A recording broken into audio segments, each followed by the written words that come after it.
Hey everyone, I'm out here playing in the garden today.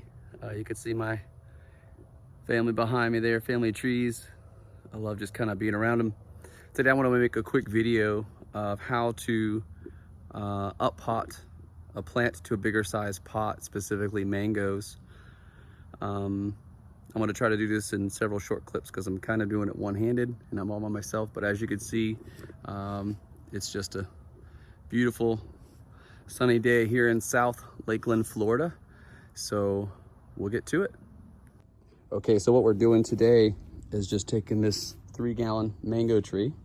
If you know anything about any of the varieties, especially the rare ones, the newer ones that have come out, this one is called P22. It's ultra rare. It is a superior eating fruit. It just blows your mind. So if you know what kind of fruit this thing produces, you want to take care of it. So as you can see, we have a brand new flush of growth. It's shot from here to here. It's massive. So it is moving and screaming. And that's a tiny pot. And I can see a lot of the soil has sort of drained out over time. I see a lot of the roots exposed. I can stick my fingers in the sides a little bit. And I kind of feel on the sides. And I always like to look on the bottom. And I can see roots coming out of there. Or there were. I took those off. Those are sure indicators that it's time for this thing to graduate into a bigger pot. I always recommend going the next size up. Don't go jump to a 25 or 15 gallon or 45 gallon pot, because when you water it or amend the dirt that's in the pot, you basically maintain it. It may not get the moisture and the water that it needs because it'll run all over the place, not directly to the root ball.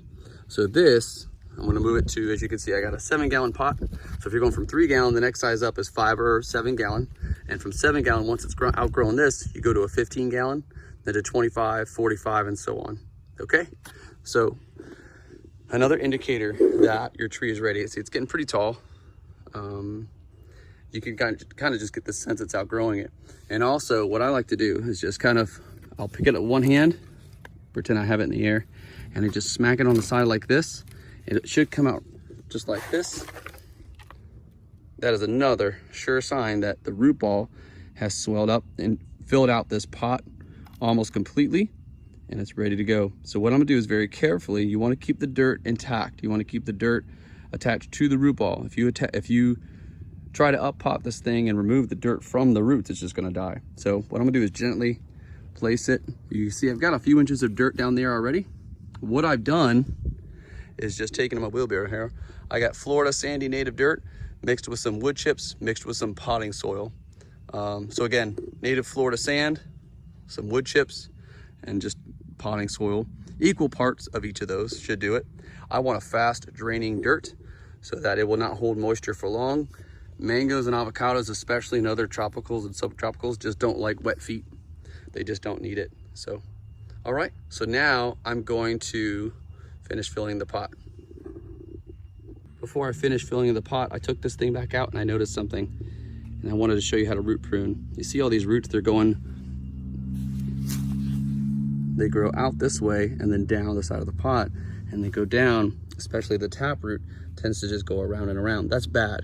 So you want to get pruning shears or something. I just kind of do this by hand. I just kind of pick them off like this, all the way around. You want them coming straight out again. So you want the pieces that have come out and gone down, you want to basically give it the roots a haircut. Just trim it back, a little bit like this. So these guys sticking out here, I like to just kind of claw at it a little bit. See those poking out now? And see how these are coming way out here. I just kind of pluck those a little bit.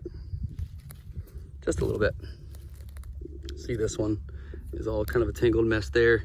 See that? We want to trim it back to here. So when this sits in here, it's going to grow out again like that, up to the wall of the pot. That's what you want.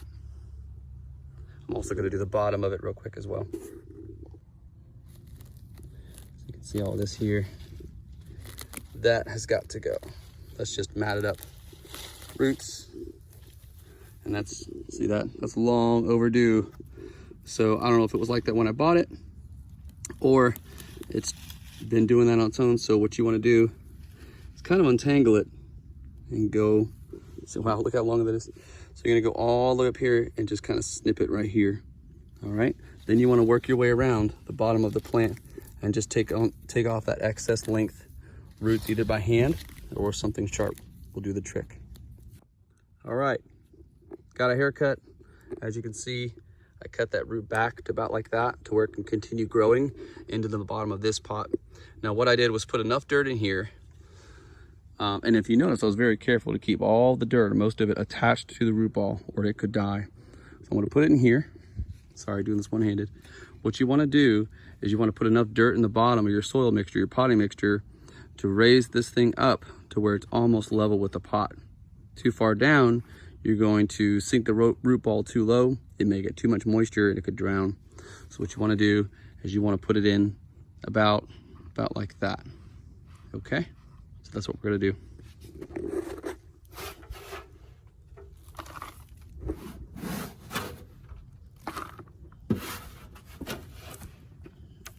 Okay, now we're gonna move this. Forgive me doing this one-handed here.